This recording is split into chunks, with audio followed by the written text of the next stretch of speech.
Bu tavuk burgerin ekmeğinde hiç un yok desem, evde biraz mercimek varsa hadi tarife geçelim. Tavuk göğsünü böyle küçük parçalar haline getirelim. Zeytinyağı ve baharatlarla marineleyi kaldıralım. 1,5 su bardağı kırmızı ve yeşil mercimek, 2 tam yumurta, 1 yumurta akı, sarısını kenara ayırıyoruz. Yarım paket kabartma tozu, 2 tatlı kaşığı toz biber, 1 tatlı kaşığı sarımsak tozu, 1 tatlı kaşığı tuz, 1 su bardağı yoğurt ve 1 dolu yemek kaşığı zeytinyağı. Tümünü bızlatıyoruz, arada da eğlenmeyi ihmal etmiyoruz.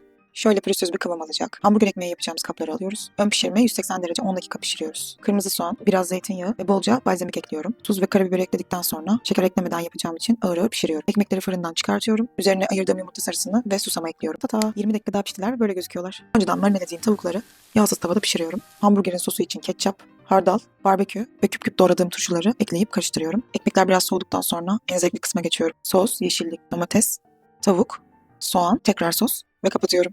Bile. Çok beğeneceksin ya.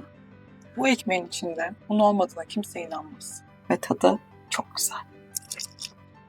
Afiyet olsun.